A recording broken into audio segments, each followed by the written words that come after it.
At 68 years old, Caleb Mercer spent good money on 19 cows that half the county thought should have gone straight to the slaughter sale. They were small, narrow, rough-coated. A few had hips sharp enough to show through their hides.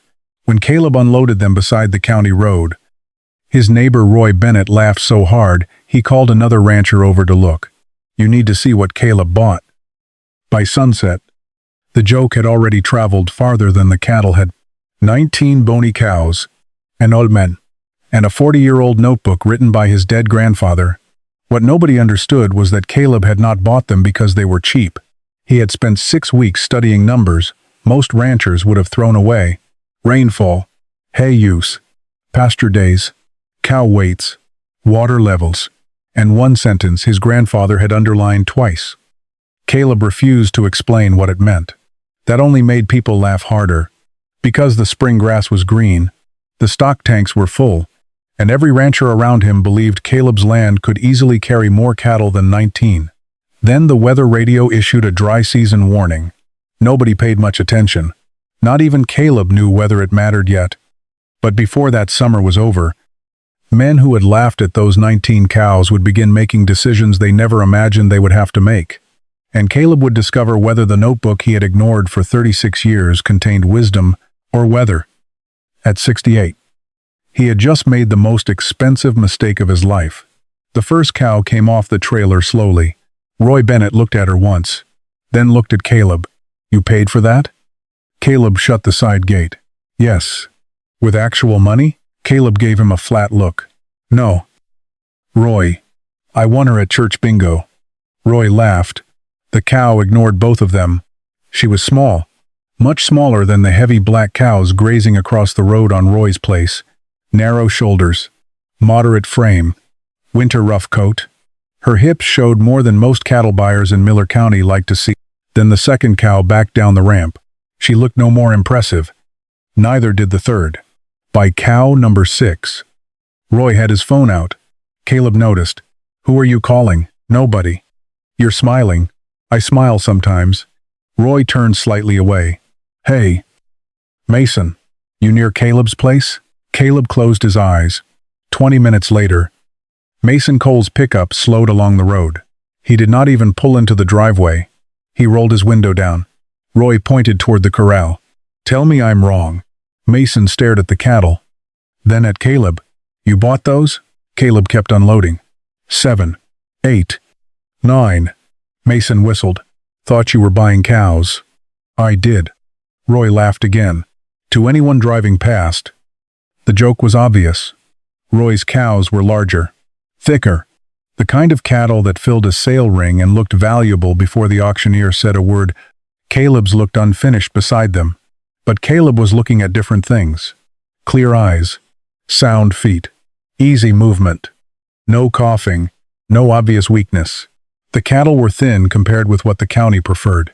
They were not starving. There was a difference. Cow 12 stopped at the bottom of the ramp. She lifted her head, smelled the wind, then walked past the hay ring toward the far side of the corral. Caleb watched her. Roy noticed. "You planning to feed these things until they turn into real cows?" "They're already real cows. Somebody forgot to finish them." Mason laughed from his truck. That one bothered Caleb, not because they were insulting his cattle, because 40 years earlier, Caleb would have been standing beside them, laughing too. He had spent most of his adult life breeding cattle in the opposite direction. Larger cows, heavier calves, more pounds crossing the scale. For decades. That had looked like progress. It had paid like progress too. At least in the years when grass grew. Caleb pushed the thought away. 13, 14, 15. Every cow wore a yellow tag with a number Caleb had marked himself. No names. Not yet. He wanted records before attachment. Cow 17 carried an old scar along her flank. 18 was the smallest. Then 19 appeared. She was red-brown instead of black. Long-legged. Narrow. Her ribs were faintly visible beneath her hide. Roy stared. "Oh. Caleb." Caleb opened the final gate. "What now?" "That one isn't a cow." "No? That's a coat rack with a digestive system." Even Mason laughed harder. Caleb let cow 19 step down. She paused, looked across the pasture, then walked directly toward the fence. Caleb shut the trailer. Nineten. Exactly. Mason finally drove away. Roy remained. That all of them? Yes. You drove 4 hours for 19 cows? Yes. Roy looked inside the empty trailer. Then, back at Caleb. Why 19? Caleb did not answer. Roy's smile weakened. Seriously. Caleb reached through the pickup window and removed a notebook. It was small enough to fit inside a jacket pocket. The cover had once been green. Decades of dirt and handling had turned it brown at the corners. Faded tape held the spine together. Roy stared at it. What is that? My grandfather's. Roy blinked. The one who's been dead forever? 36 years. Roy laughed again, but more cautiously this time. You bought 19 cows because of something your grandfather wrote before Reagan left office? Not exactly. That's somehow worse. Caleb opened the notebook. He did not show Roy the page. Inside were rainfall totals, hay records, pasture dates, water levels, cow numbers, weights, short notes written in pencil by Henry Mercer, who had raised cattle on this same ranch before Caleb ever owned one. Small cattle, plain cattle. Cattle Caleb had spent half his life replacing for 36 years. The notebook had sat forgotten inside an old barn cabinet. Caleb had almost burned it. Then he found a sentence underlined twice. He had read it dozens of times since. Roy tried to look over his shoulder. What does it say? Caleb closed the notebook. Nothing you'd believe. Try me. Caleb looked across the road. Roy's cattle stood belly deep in spring grass. Heavy cows. Big calves beside them. The pasture looked rich.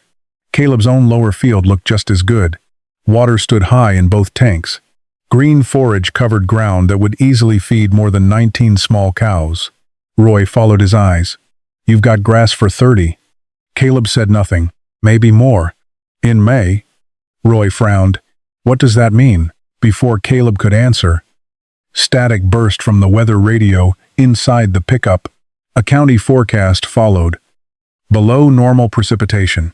Dry conditions expanding from the west. No significant rainfall expected over the next 7 days. Roy barely listened. He looked at the green pasture and smiled. They say that every year. Caleb might have said the same thing once. May had a way of making drought warnings sound ridiculous. Grass everywhere. Full tanks. Cattle gaining. Nothing looked dangerous. Caleb opened the notebook again. Near the bottom of one old page, Henry had written a sentence. Not about drought. Not exactly. About something Caleb had spent 40 years refusing to understand. Roy pointed toward the 19 cows. So that's it? What? This is the big experiment? Caleb looked at cow 19. She had already left the hay ring behind and was testing grass along the far fence. 19 cows because Grandpa said so? Caleb slipped the notebook into his pocket. No. Then why 19? Caleb looked over the ranch. Green now. Almost embarrassingly green. Enough forage to make his decision look foolish. Maybe it was. That was what frightened him most. Because he had not bought 19 cows to prove his grandfather right. He had bought them because the old record suggested Caleb himself might have been wrong. For almost 40 years. Roy shook his head. You know what everybody's going to call those cows? Caleb opened the pasture gate. I imagine you'll make sure I find out. Roy smiled. The boneyard herd. The cows began filing through. Small bodies disappearing into grass that looked far too abundant for them. Roy watched, then looked at Caleb. When August gets here, you're going to wish you'd bought real cattle. Caleb rested one hand on the gate. He thought about the notebook in his pocket, about the weather warning, about one sentence Henry had underlined twice, and about the possibility that August might prove something neither man was ready to hear. Maybe, Caleb said. He closed the gate. For now. 19 cows walked into a ranch that looked capable of feeding twice as many. Everyone else saw wasted grass. Caleb was beginning to wonder if what looked wasted in May might become something entirely different before summer was over. Roy was not the first man to laugh at cattle like these. Galebus. He had been 22. Henry Mercer, Caleb's grandfather, was standing beside an old feed bunk, studying a small red cow with a calf at her side. Caleb had just returned from the livestock auction in town. He had seen the future there. At least, That was what he thought. Heavy cows, broad backs, thick calves that made buyers lean forward when they entered the ring. Then he came home and looked at Henry's cattle. Small, plain, narrow, compared with the animals bringing top money. Caleb leaned against the fence. You know you could be raising better cows. Henry kept examining the red cow. Better for what? The question irritated Caleb. More weight. She raised a calf. A small calf. Henry finally looked at him. He's alive. That doesn't make him good. Henry paused. No. Then he turned back to the cow. That was it. No argument. No lecture. For years, Caleb remembered that conversation as proof his grandfather belonged to another era. Henry simply did not understand modern cattle, so Caleb modernized the ranch. He bought a heavier bull, then another, kept larger heifers, sold smaller framed females first. With every generation, his cattle became bigger, and at first, Caleb looked right. Weaning weights increased. Buyers noticed, neighbors noticed. That mattered more than he liked admitting. At the fall sale, nobody asked how many pounds of grass a cow needed to maintain herself. Nobody asked how early she needed hay in August. Nobody asked how far she would walk when the easy forage disappeared. They asked one question: how much does the calf weigh? Caleb had an answer, and the answer kept getting bigger. Henry's old cattle disappeared one by one. The final group left not long after Henry died. Caleb remembered loading them. Small red and brown cows, hard feet, plain heads. Nothing about them looked valuable beside the new black cattle he wanted. He sold them, then used the money to buy 6 larger cows from a breeder 2 counties east. At the time, Caleb felt proud. The ranch had moved forward. For nearly 30 years, nothing happened severe enough to prove otherwise. There were dry summers, wet summers, good cattle prices, bad owns. When pasture weakened, Jalep fed high. When hay disappeared faster, he bought more. Supplement, fuel, mineral, more pasture pressure, more money tied up in maintaining bigger animals. The ranch still produced, so Caleb rarely questioned the cost.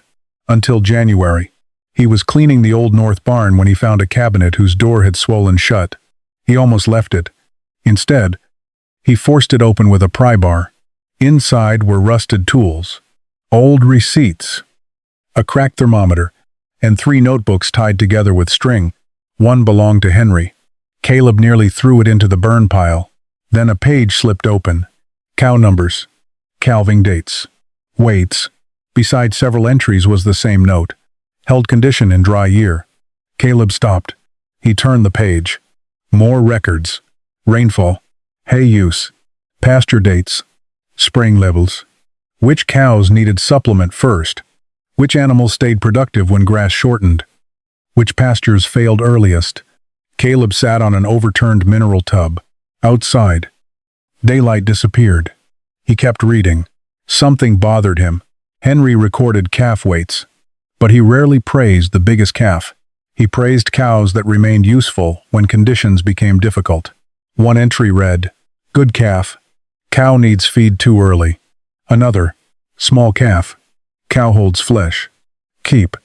Caleb read that one twice. For 40 years, he had believed Henry settled for smaller cattle because that was all. Old ranchers knew, but the notebook suggested something worse. Henry had known exactly what he was selecting. He simply had not been selecting for the thing Caleb valued. That night, Caleb carried the notebooks into the house. For weeks, they stayed open on his kitchen table. Outside the window stood the herd. Caleb had spent most of his life creating heavy, uniform, impressive. Exactly what 22-year-old Caleb had wanted. Then he looked at Henry's numbers again. Hay, rain, pasture, cow condition, dry years.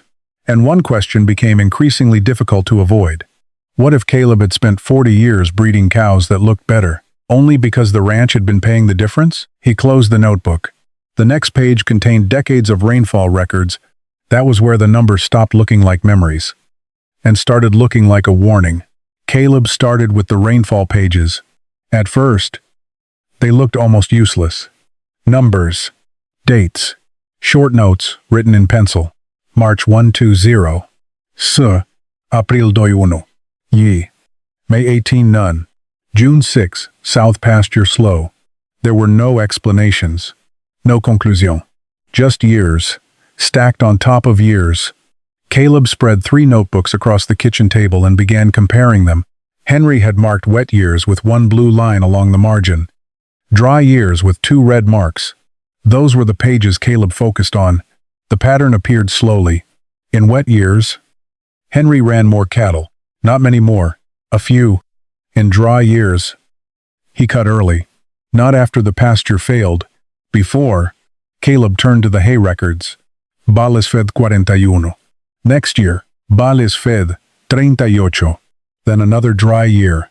Bales fed 44. Caleb frowned. Those numbers were lower than he expected. His own ranch had burned through far more hay in difficult summers. He flipped to cattle records. Calf 12. Chov 18. Calf 31. Each animal had notes beside her number. Holds flesh. Walks north ridge. Good feet. Calf small but steady. 1 cow had a note written beside 3 different years. Needs feed first. Then, the following spring, sold. Caleb sat back. Henry had culled cows. Caleb might have kept, not because they failed to produce, because they asked for too much when the ranch had too little. That was different. Caleb pulled one of his own record books from the cabinet. He kept better paperwork than Henry ever had. Weights, vaccination, calving dates, sale prices, expenses. But almost nothing about which cows held condition when pasture quality dropped. Almost nothing about how much hay individual groups required. Almost nothing about how quickly a field recovered after grazing. He had recorded the cattle. Henry had recorded the cattle and the ranch together. Caleb went back to the notebooks. 1 sentence appeared every few years. Count grass before cattle. He had seen it before. This time he stopped. On the next page was a rough pasture sketch. North field. Creek pasture. Dry ridge. Beside each section, Henry had written numbers Caleb first assumed were acres. They were not. They were grazing days. 18 days. 11 days. 7 if dry. Caleb ran a finger over the page. Henry had not asked how many cattle fit on the ranch when grass was high. He had asked how long the ranch could feed them when growth slowed. Another page had a line underlined twice. Never stock the ranch for its best year. Caleb closed the notebook. Outside, his own cattle were gathered near the winter hay ring. Heavy cows. Large frames. Exactly what he had spent decades building. He knew roughly what each one weighed. What he had never seriously calculated was what that weight demanded from the land every day. The next morning, Caleb drove through every pasture. He did not look at fences. He looked at forage. How much was standing? How much was usable where cattle had grazed hardest the previous year? Which slopes browned first? Which corners held grass longest? He stopped at the dry ridge. Henry had marked it repeatedly. First to fail, Caleb understood why. Shallow soil. More wind. Less moisture. The creek pasture was different. Better cover. Deeper soil. But limited water access. Every field had a limit. He had always known that. The notebook forced him to put those limits together. At home, Caleb began doing calculations on a yellow pad. Not exact science. Not yet. Just a question. If rainfall came in low, and if the pasture produced less than average, how many cows could the ranch carry without stripping the ground bare? He wrote one number, crossed it out, wrote another, then another. Each answer was lower than the herd he had been running. Much lower. Caleb stared at the final line. He had not reached 19 yet, but he was getting close enough to make him uncomfortable, because the notebook was no longer telling him what his grandfather had done. It was beginning to tell him what Caleb might have to undo. Caleb spent 6 evenings trying to make the number come out higher. It never did. He began with the ranch, the way he had always thought about it. Acres, fences, water, pasture. Then he began removing the assumptions he had relied on for years. Average rainfall, average regrowth, average hay price, average summer. Henry's notebooks had one habit Caleb found increasingly irritating. His grandfather almost never planned around average. He planned around the year that went wrong. Caleb spread 3 dry-year notebooks across the kitchen table. One from 1963, one from 1970, one from 1976. The same pastures appeared in all 3. The dry ridge failed first. The west slope held longer. The creek pasture stayed productive, but only if Henry did not graze it too early. One field was almost always left partially unused. Caleb had once thought that was poor management. Why leave grass standing? Now he understood. Henry had been carrying reserve. Caleb took a legal pad and wrote, "Usable forage." Then beneath it, "Do not count everything." That part came directly from the old notes. Henry never assumed every pound of grass could become cattle feed. Some had to remain. Some was trampled. Some animals would not eat. Some protected the soil. Some had to be left if pasture was expected to recover. Caleb had always known those things individually. He had never let them reduce the herd number before buying cattle. That was the difference. Next came cow size. His current cows averaged far more than the cattle Henry had run decades earlier. More body meant more maintenance. More maintenance meant more forage every day. Before a calf added a single dollar of value, Caleb began comparing rough intake estimates. He did not need laboratory precision. He needed scale. A larger cow did not eat twice as much as a smaller cow, but she ate more. Multiply that difference by 30 cows. Then 60 days. Then a dry summer. The number became impossible to ignore. Caleb wrote 31 at the top of the page. That was close to the herd size he had once considered normal. He worked downward. 28. Too high if the ridge failed early. 25. Possible in a decent year. 22. Better, but still thin on reserve. 20. He stopped. Then recalculated using the lower forage figure from Henry's worst recorded summer. 19. Caleb started at it. He started over. New page. Different assumptions. 19 again. The number was not exact enough to deserve worship. A ranch was not a machine. Rain changed. Forage changed. Cattle changed. Water changed. But 19 kept landing inside the range where Caleb could leave grass standing and still have room for error. That mattered more than being exact. The next morning, Roy stopped by while Caleb was checking a stock tank. "You counting those skeletons again?" Caleb ignored the word. 19. "You planning to keep it that way?" "For now." Roy looked across the pasture. "You've got enough grass for 30, easy." Caleb looked at the same pasture. Green in the low ground. Good cover near the fence. Strong spring growth. Roy wasn't wrong. That was the problem. Right now, the ranch could carry more. Caleb opened the notebook he kept in his shirt pocket. "Granddad wrote something here." Roy groaned. "Here we go." Caleb read the line anyway. "May lies. August tells the truth." Roy laughed. That old man had a saying for everything. Caleb closed the notebook. Maybe he had. But Henry's records backed this one. In May. Grass made every rancher feel rich. Be August. The land collected what had been promised too easily. Caleb looked toward the 19 cows. They were spread farther apart now. Grazing without crowding the lower pasture, there was still plenty of forage in front of them. More than enough. For the first time in his life, Caleb was beginning to see extra grass, not as unused production, but as margin, insurance, time. He had not chosen 19 because his grandfather told him to. Henry had done something harder. He had left behind a way to calculate when enough was enough. And Caleb was about to find out whether 19 was caution or wisdom. The sale barn was louder than Caleb remembered. Steel gates slammed. Calves bawled from holding pens. Men called numbers across the alley, while cattle moved through the ring, one group at a time. Caleb stood near the back wall with both hands in his jacket pockets. His cows were 3 pens away. 12 of them, big-bodied, heavy through the middle. Exactly the kind of cattle he had spent most of his life trying to build. Roy found him before the first group sold. "You really brought them?" Caleb nodded. Roy looked toward the pens. "Those are your good cows." "I know. You've got 3 of your best mothers in there." "I know." Roy lowered his voice. "So what are you doing?" Caleb did not answer immediately. That question had followed him for 2 weeks. He had asked it while sorting cows, asked it while checking teeth, asked it when he pulled records, asked it the night before loading them.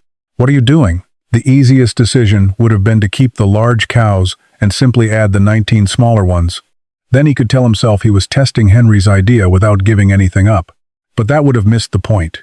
The ranch did not care whether Caleb was emotionally attached to his herd. 31 cows still consumed forage like 31 cows. If he believed the number was 19, then 19 had to mean something, not 19 plus 12 animals he was too proud to sell. The first of Caleb's cows entered the ring. Number 42. 6 years old. Thick, black hide. Wide back. Good udder. She had raised one of his heaviest calves the previous fall. The auctioneer started the bidding. Caleb knew her value before the first hand went up. He also knew the part that never appeared on the sale sheet. She was one of the first cows to lose condition in late summer. Last year, when the South Pasture dried early, Caleb had started supplementing her group almost 2 weeks before the others. Henry would have written that down. Caleb had not until now. The bidding climbed, then stopped. Sold. Number 42 disappeared through the gate. Caleb felt something in his chest tighten. Roy watched him. "You're going to regret this." "Maybe." The second cow entered, then the third. Caleb had selected them carefully. Not bad cows. That would have been easy. These were cattle that worked well in a system built around adequate forage and extra feed when needed. The question was whether that was still the system Caleb wanted. By the seventh cow, people had started asking questions. A younger rancher named Mason came over. "You retiring?" "No." "Cutting way back?" "Yes." Mason looked confused. "Prices are decent." "I know." "Grass looks good." "I know." "So why now?" Caleb looked toward the ring.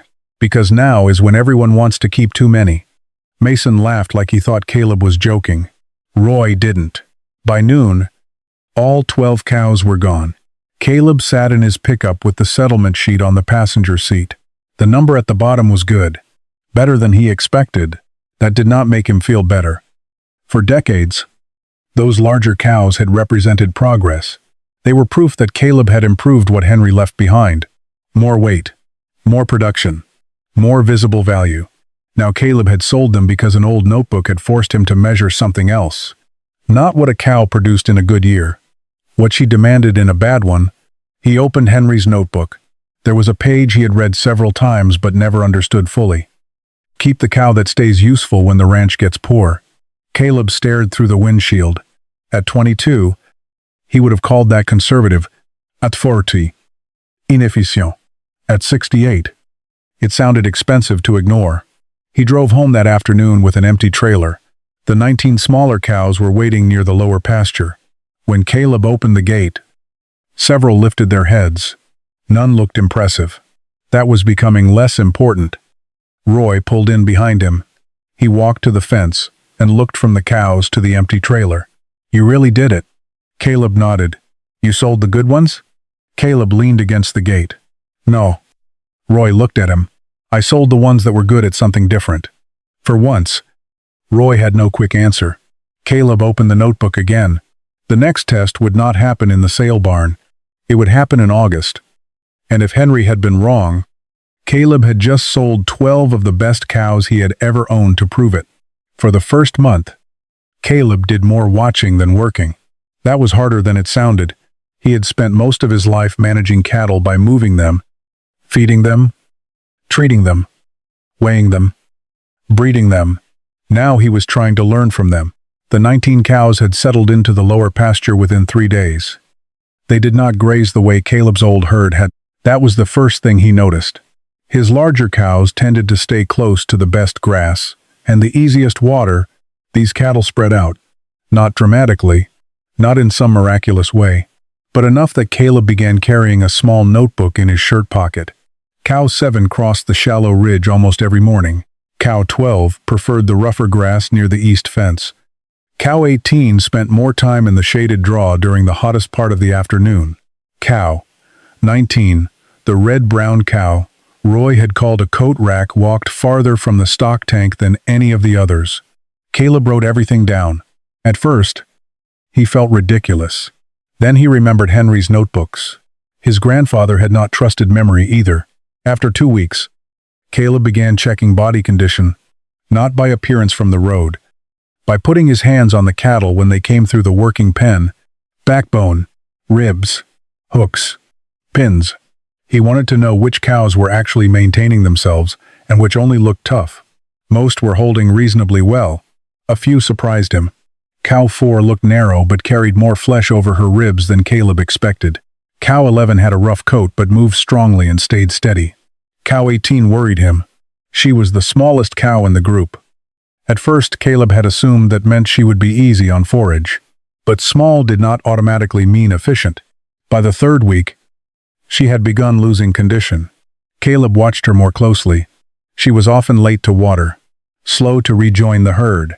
One morning, he saw her favoring her right front foot. He brought her into the pen.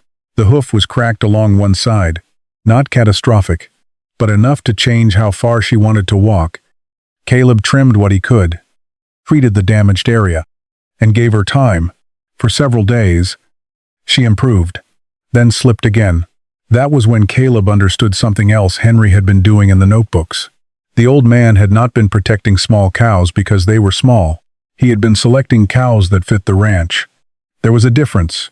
A small cow that could not stay sound was still the wrong cow. A large cow that maintained condition efficiently might still belong. Caleb opened one of Henry's notebooks that evening. Beside a cow number was a short note. Good cow. Wrong feet. Sold. Caleb smiled, despite himself. Henry had never worshipped a type. He had tested animals against the land. The next morning, Caleb called a buyer. Cow 18 left the ranch 2 days later. Roy saw the trailer. Already getting rid of one of your magic cows? Caleb shut the gate. She isn't magic. That's what I've been telling you. Caleb looked toward the remaining 18. She doesn't fit. Roy frowned. You bought 19 because of that notebook? Now you've got 18. That was never the point. Roy waited. Caleb tapped the pocket where he kept his own notes. 19 was the starting number. That afternoon, Caleb moved the herd into a slightly rougher pasture. He expected them to spend most of their time near the lower grass. Instead, several climbed toward the ridge. They grazed patches, his old herd often ignored until the better forage was gone. Not because they could live on nothing. They still needed quality feed. They still needed water. They still needed enough grass. But they were using the ranch differently. Caleb began to see the herd the way Henry might have, not as 18 separate animals. As 18 daily demands placed on one piece of land, every cow had to justify what she took, not just by producing a calf, by remaining functional when the ranch became less generous. At the end of May, Caleb stood at the south fence and looked across the pasture. There was still too much grass. Roy would have called that wasted feed. Caleb would have said the same thing a year earlier. Now he looked at the standing forage and thought of something else. Reserve. For the first time in his life, extra grass did not make him want more cattle. It made him want more time, and the sky was beginning to suggest he might need it. The first week without rain meant nothing. The second made Caleb pay attention. By the third, the south pasture had changed color. Not brown, not yet, but the green had lost its depth. Grass that should have been pushing new leaves after grazing was slowing down. The creek still ran. Both stock tanks held water. From the county road, the ranch still looked fine. That was exactly when Henry's notebooks became dangerous. Because Caleb had already read what came next. He opened the 1970 book at the kitchen table. June 11 growth slowed. June 18 moved early. June 25 do not take second bite. Then, underlined twice, when the grass stops growing. Stop pretending it hasn't. Caleb read the line again. The next morning, he walked the west pasture. He carried no notebook at first, just pliers and a fence key. He stopped where the cattle had grazed 12 days earlier. There should have been more regrowth. There wasn't. The plants were alive, but they were not replacing what had been eaten. Caleb crouched and pulled one blade between his fingers, dry at the tip, still green lower down. The soil beneath it was hard enough that his boot barely marked it. He stood and looked toward the 18 cows. They were grazing quietly. Nothing about them looked urgent. That was what made the decision difficult. A rancher could justify almost anything when cattle were bawling and grass was gone. Moving early required believing the problem before it became visible enough for everyone else. Caleb opened the gate to the next pasture. The cows moved through. Roy saw him from the road later that morning. He pulled his pickup over. "You just put them in there. 12 days. That pasture's not finished." Caleb looked back. There was still grass standing. Quite a bit. "That's the point." Roy got out. "You're leaving half of it." "Not half. Enough." Caleb did not argue. The truth was, a year earlier, he would have stayed longer. He would have looked at that standing forage and seen feed he had paid for but failed to use. Now he saw plants that needed enough leaf left to keep functioning, soil that needed shade, ground that did not need to be exposed to July heat, and grass that might matter later if the sky stayed empty. Roy kicked at a clump near the fence.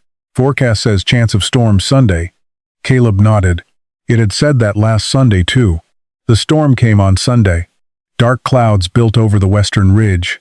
Wind arrived first. Then thunder. Caleb stood on the porch and watched the clouds split north. The ranch received 6 minutes of rain, barely enough to settle dust. By July, feed stores started talking about hay. Not panic, just prices. Producers farther west were buying earlier than normal. One local rancher sold a small group of calves before he planned to. Another hauled water to a pasture where a pond had dropped below the intake. Caleb began checking his tanks twice a day. He also started taking photographs from the same 4 fence posts every Monday morning. Same angle, same pasture. He wanted evidence stronger than memory. The difference showed within weeks. The areas he had grazed harder the previous year were turning faster. The sections where he had moved the new herd sooner still held more cover. They were not lush, but there was shade at ground level, residue, leaves, something between sunlight and soil. Caleb wrote one word in his notebook: time. That was what the standing grass had become, not wasted feed. Time before the ranch needed hay. Time before soil heated further. Time before cattle had to move again. Time before he had to make a worse decision. By mid-July, Roy stopped joking about the 19 cows. He still called them skinny, but he no longer laughed when he said it. One evening, he stood beside Caleb at the fence and looked across his own pasture. His cattle were heavier. There were more of them. The ground behind them was shorter. "How long you think this lasts?" Roy asked. Caleb looked at the western sky. "No idea." Roy frowned. "Your grandfather have that written down too?" Caleb shook his head. "No." He looked toward the 18 cows moving slowly through the standing grass. "He just wrote down what to do when you don't know." That night, Caleb opened Henry's notebook again.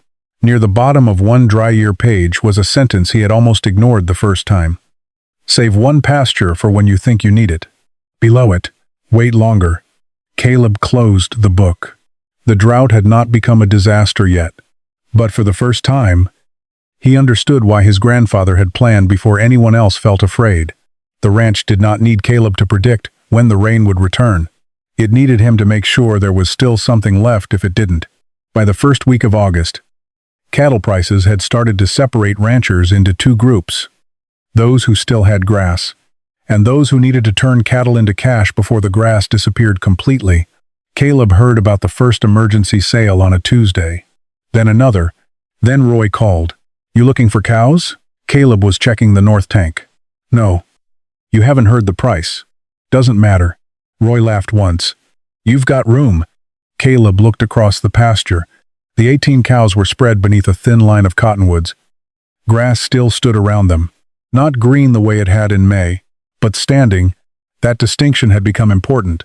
"How many?" Caleb asked. 6. "Whose?" "Mason's." Caleb knew the cattle. Good cows. Moderate age. Healthy. Better looking than half the herd he had bought that spring. Roy continued. "He's short on water. Wants them gone this week." "And you think I should buy them?" "I think you'd be stealing them." Caleb looked toward the southern boundary. Beyond it was the pasture he had not opened all summer. 42 acres. Not the best ground, but rested since spring. Henry had marked the same field repeatedly in his notebooks.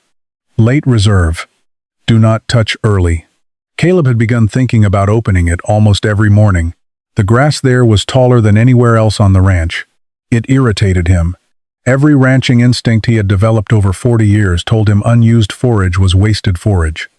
6 cheap cows would convert that grass into calves. Income. Production.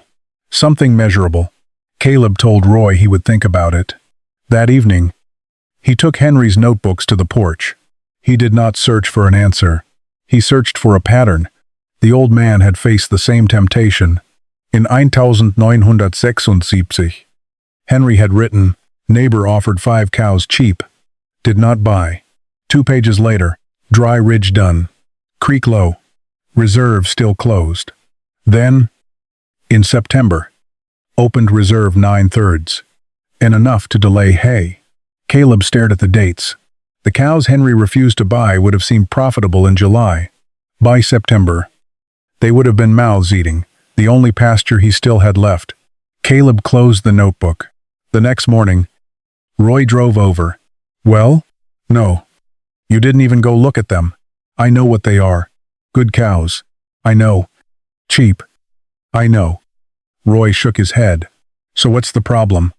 Caleb pointed toward the rested pasture. "That?" Roy looked. "All I see is grass." "That's because you're looking at it today." Roy turned back toward him. Caleb continued. "If I buy 6 cows, I'm not buying 6 cows. You're not making sense. I'm buying what they eat tomorrow, and next week, and next month." Roy leaned against the truck door. "That grass is going to waste." Caleb looked at the pasture again. "Maybe." Roy waited. "Or maybe it's the only reason I'm not buying hay in September." Roy did not argue this time. He just looked toward his own ranch across the road. His pasture was shorter. His herd was larger. 2 days later, Mason sold the 6 cows to someone else. Caleb felt relief. Then regret. The regret bothered him more. It meant part of him still believed he had passed up easy money. That afternoon, he walked the reserve pasture. The grass crackled under his boots in the drier sections. Seed heads stood above the rest. Lower growth remained under the canopy. It was not lush. It was not beautiful. But there was volume, cover, standing feed. Caleb knelt and pushed his hand beneath the grass. The soil was cooler than the exposed ground outside the fence. He wrote one line in his notebook, "Do not open yet." The next week, temperatures climbed again. Roy began feeding hay to one group. Caleb did not because his cattle needed nothing. They still consumed grass every day. The difference was that 18 smaller mouths had not eaten through the ranch as fast as 30 larger ones once had. Caleb moved them again, sooner than he wanted, left more behind than he wanted. Each move felt incomplete. That was the hardest part. Drought forced every rancher to live with unfinished grazing, unused forage, smaller numbers, decisions that looked inefficient while the sun was still shining. One evening, Caleb drove past the reserve pasture and stopped at the gate. He could have opened it. The cows were only half a mile away. Instead, he left the chain in place. Henry had written one sentence beneath the 1976 entry. Grass left. Standing is not always wasted. Sometimes it is insurance. Caleb finally understood why. The hardest thing his grandfather had ever taught him was not how to raise cattle. It was how to leave something unused before he desperately needed it. By late August, nobody was talking about whether it was a drought anymore. The only question was how bad it would get. The creek behind Roy's place had narrowed to a dark ribbon between exposed banks. One of Mason's ponds dropped low enough that cattle had started walking into mud to reach water. Hay trucks moved through town almost every day. Prices climbed with them. Caleb heard the numbers at the feed store, then heard them again 2 days later. Higher. A man near the counter said he had already sold half his replacement heifers. Another said he was hauling water 20 miles every other morning. Nobody sounded foolish. Nobody was doing anything unreasonable. That mattered to Caleb. Drought did not separate smart ranchers from stupid ones. It separated those who still had options from those who had run out. Caleb checked his own options every morning. Water first, then cattle, then grass. The north tank had dropped several inches. The lower creek crossing was almost dry. One pasture he had hoped to use again showed almost no regrowth. He crossed it off the rotation. That hurt. Every closed pasture made the ranch smaller. The 18 cows were still holding reasonably well, but not all equally. Cow 7 remained steady. Cow 12 still walked the ridge. Calf 19. The red-brown one Roy had mocked continued ranging farther from water than most. Cow 5 worried him. She had started losing condition faster than the others. Not badly. Not yet. But enough that Caleb noticed. He checked her twice. Teeth were acceptable. Feet sound. No obvious illness. She was simply demanding more than the current pasture was giving back. Caleb waited 1 week, then made the decision. Cow 5 left on Friday. 17 remained. Roy saw the trailer. Another one? Caleb nodded. I thought these little cows were supposed to save you. Caleb shut the gate. They're supposed to fit the ranch. Roy looked toward the 17. And she didn't? Not this year. Roy was quiet. That answer landed differently now. Across the road, he had already begun feeding hay. Not full ration, just enough to stretch pasture. Caleb understood the decision. A year earlier, he would have done exactly the same thing. This year, he still had the reserve pasture closed. Barely. Every evening he drove past the gate. Every evening he wanted to open it. By September 1st, the main grazing ground was thin enough that the decision could no longer be delayed. Caleb opened the reserve. The 17 cows entered slowly. No rush. No dramatic scene. Just cattle, walking into forage that had been left standing for months. Caleb followed them on foot. The grass was dry on top but thicker below. Not premium feed. Not enough to carry them forever. But enough. That word had become the center of everything. Enough grass. Enough water. Enough cattle. Enough time. 3 days later, Roy stopped beside the fence. He watched the herd spread across the rested field. How much hay have you bought? Some? How much? Caleb told him. Roy looked at him sharply. That's it? So far. Roy looked back at the pasture. His own hay bill had already passed that number several times over. Caleb could see the comparison forming in his face. He stopped it before Roy could say anything. This isn't the cows. Roy frowned. Caleb pointed across the field. It's the number, the size, the grass I didn't use. Selling early. All of it. Roy nodded slowly. For the first time, Caleb did not hear skepticism in the silence. Only calculation. That evening, Caleb opened Henry's notebook to the 1976 drought. September num. Reserve opened. September 22. Creek nearly gone. October 3. 2 cows sold. Caleb smiled faintly. Even Henry had sold cattle. That mattered. The old man had not built a system that defeated drought. He had built one that kept choices available longer. Caleb closed the notebook. Outside, the 17 cows grazed under a red evening sky. The ranch was not winning. The ranch was bending. And for the first time, Caleb understood that resilience was not about never being forced to change. It was about not being forced to change all at once. The page had been there all along. Caleb had read it at least 6 times. Maybe more. He had simply been looking at the wrong column. It was near the back of the 1976 notebook, folded between rainfall records and hay receipts. A hand-drawn table, nothing elegant. 3 headings: cow weight, calf weight, days on stored feed. Caleb sat at the kitchen table with a pencil in one hand and Henry's notebook open beneath the other. At first, the pattern seemed obvious. The bigger cows often raise bigger calves. That was exactly what Caleb had believed for 40 years. One animal Henry had marked at nearly 1,400 pounds had produced one of the heaviest calves in the book. Caleb almost smiled. There it was. Proof. Then he looked at the 3rd column. That cow had gone onto stored feed early. Earlier than most. Another large cow showed the same thing. Then another. The smaller cows did not always raise the biggest calves, but several stayed on pasture longer, required less supplemental feed, held condition deeper into the dry season. Caleb turned the page. Henry had written one calculation in the margin. Not calf weight, not cow weight, pounds weaned per acre used. Caleb started at it. He pulled his own notebook closer. For years, he had measured success by animal, How heavy was the calf? How large was the cow? What did she bring at sale? Henry had been measuring the ranch. That was the difference. Caleb started doing the math again.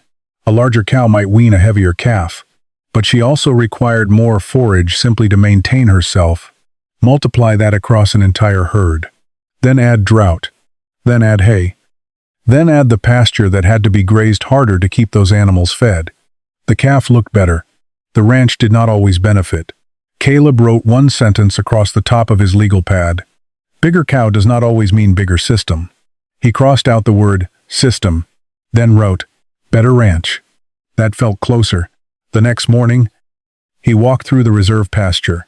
17 cows remained. Their condition was not perfect. He could see that. Ribs showed slightly on several. The drought was taking something from all of them, but they were still moving well, still grazing, still functioning, and the ground beneath them still carried residue. Caleb stopped beside cow 19. The red-brown cow had become one of the steadiest animals in the group. Not the biggest calf producer, not the prettiest cow, but she held herself together. That counted differently now. Roy came over after lunch. He brought 2 coffees from town and leaned against the fence. I sold 11 yesterday. Caleb looked at him. Roy shrugged. Had 2. Caleb nodded. No judgment. Roy stared across the reserve pasture. You think your grandfather knew this drought was coming? Caleb almost laughed. No. Then how'd he get so much right? Caleb handed him the notebook. Roy looked at the page. What am I looking at? The mistake? Whose? Mine. Roy glanced up. Caleb pointed to the 3 columns. I spent 40 years trying to make the calf bigger. Roy nodded. So? He was trying to make the ranch last longer. Roy looked back down. Caleb continued. He didn't care if 1 cow won on paper. He cared what the whole herd cost the grass. Roy read silently, then said, So the little cows eat less. Generally. Yes, but that's not enough. Caleb pointed toward the pasture. You still need the right number. You still need water. You still have to move before the grass is gone. You still have to sell one that doesn't fit. Roy looked toward his own place. So it's not the cows, not by themselves. That was the part Caleb finally understood. There had never been a magic breed. No magic number. No magic notebook. Henry had built layers. Moderate animals. Conservative stocking. Reserve grass. Early decisions. Culling before desperation. Each choice looked small. Together, they bought time. That evening, Caleb opened his own notebook. Below the rainfall total, he wrote, 17 cows. Reserve open 9/1. Hay still limited. Then, underneath, stop measuring the cow without measuring the land. He closed the book. For most of his life, Caleb thought his grandfather had raised smaller cattle because he belonged to an older, poorer kind of ranching. Now he understood. Henry had not been behind the times, he had simply been measuring something Caleb had forgotten to count. By the middle of September, the county looked burned. Pastures that had been green in May were the color of cardboard.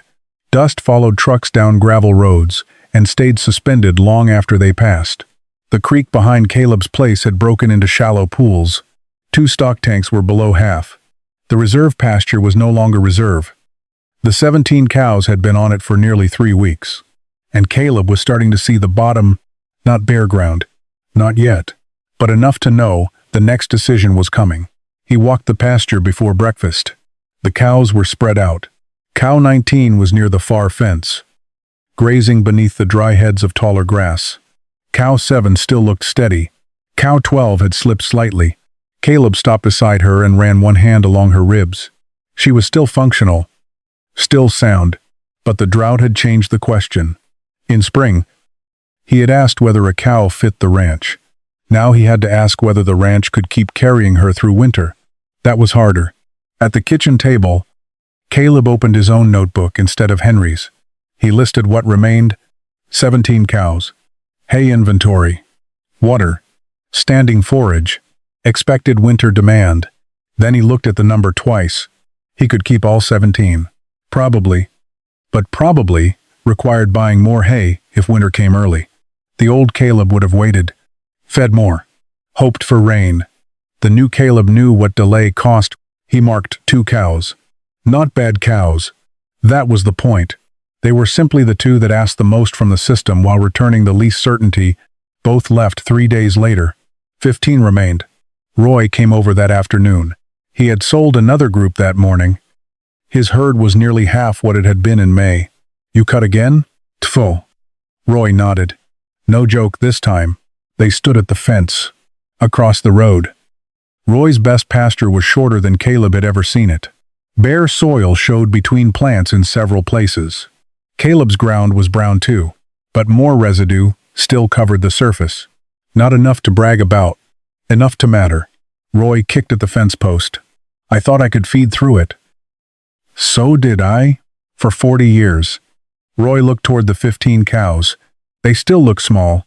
Caleb smiled. They are. Roy laughed once. Then his face changed. Maybe that wasn't the problem. Caleb didn't answer. He didn't need to. The real proof wasn't standing in the cattle. It was under them. Grass cover. Unused roots. Pastures that had not been grazed to the dirt. A hay pile that had shrunk slower than Caleb expected. A herd small enough that he could make 2 cuts instead of 20. The drought had taken something. It had not taken every option at once. That evening, Caleb drove to the ridge where Henry used to watch cattle. He brought the old notebook. The 1,976 pages were brittle now. Near the end of the drought record, Henry had written, Sold tight. Left cover. Hay, tight. Herd small enough. Then one final line. Ranch will have something to start with next spring. Caleb read it twice. That was the part he had missed for years. Henry had never judged drought by whether cattle looked perfect at the end. He judged it by what remained afterward. Grass. Soil cover. Breeding cows. Cash. Choices. A ranch could survive a bad year and still lose the next one if it entered spring with nothing left. Caleb closed the notebook. Below him, the 15 cows moved slowly toward water. They were not fat. The pasture was not green. The ranch had not escaped the drought, but it was intact. And for the first time, Caleb understood what his grandfather had really been protecting. Not cattle. Continuity. A week later, Roy stopped beside Caleb's mailbox. He looked toward the herd, then said quietly, Maybe those cows weren't too small.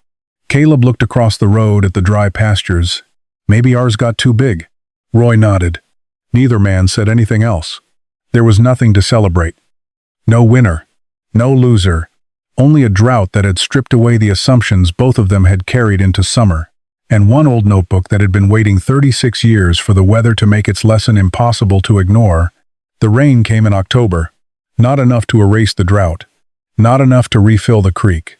But enough to change the smell of the ranch. Caleb woke before daylight to the sound of water against the roof. For several seconds, he stayed in bed and listened. Then he got up. By sunrise, the dust in the yard had turned dark. Water collected beneath the downspout. Across the south pasture, the ground absorbed everything almost immediately. Caleb stood under the porch roof with coffee in one hand. He did not smile. Not yet. One rain did not fix a drought. Henry had written that too. First rain makes men foolish. Wait for the grass. Caleb had laughed the first time he read it. Now he understood. 3 weeks later, green began appearing beneath the brown. Small shoots. Thin patches. Nothing impressive, but alive. The 15 cows found them before Caleb did.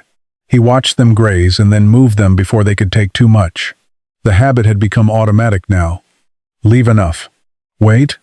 Come back later. By November, cattle prices had shifted again. Ranchers who had sold hard during the drought were looking ahead. Some wanted replacement cows. Others were waiting for spring. One Saturday, Caleb went to the sale barn, not because he needed anything, because he wanted to watch. He stood near the back rail as a group of moderate-sized cows entered the ring. Good feet. Sound mouths. Nothing oversized. Caleb noticed one red cow immediately. 5 years old. Calm. Wide enough through the middle to carry herself well without looking heavy. The kind of cow Henry might have kept. The bidding started low. Caleb raised his hand. Once. Then again. The price stayed reasonable. The auctioneer pointed toward him. 20? The word caught Caleb harder than the price. 20. For months, everyone had asked why 19. Why not 20? Why not 30? Why leave grass standing? Why sell good cows? Why keep a pasture closed? Why stop when there was still more money to be made? Caleb looked at the red cow. She was good. Maybe very good. The ranch could probably carry her.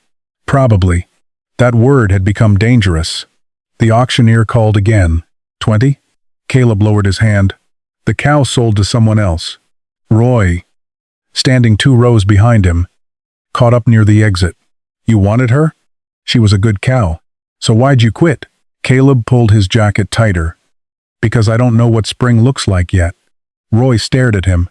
You've got 15 now. I know. You could handle one more. Maybe. Roy shook his head. But he was smiling. Your grandfather really got into your head. Caleb looked toward the parking lot. No. He paused. He finally got me out of mine. They drove home separately. That afternoon, Caleb walked the south pasture with both notebooks. Henry's in his jacket pocket, his own in his hand. He stopped near the ridge and looked down at the cattle. 15 cows. Not 19. Not 20. 15 because that was what remained after the ranch. The drought. And Caleb's decisions had done their sorting. For the first time, the number did not bother him. He opened his notebook. October rain 1. Sue. November regrowth slow. Hert 15. Then he added, do not add until spring forage is known. He looked at the sentence. The handwriting was his. The thinking was Henry's, or maybe not anymore. That was the final change. Caleb had spent months believing his grandfather had left him an answer. 19 cows. Smaller frames. Reserve grass. Early culling. But Henry had left something more useful than an answer. A way to decide. The following spring, if the grass returned strong, Caleb might buy another cow. Maybe 2. If the rain failed again, he might stay at 15. The number was never sacred. That was the lesson. At sunset, Caleb placed Henry's notebook back on the kitchen table. Beside it, he left his own. One old, one new, both filled with rainfall, pasture dates, cow numbers, and decisions that only made sense when the land was included in the calculation. Outside, the 15 cows moved across the fading light. Caleb watched them through the window. His grandfather had never told him to own 19 cows. He had taught him something harder. How to know when 19 was enough, and when 20 was one too many.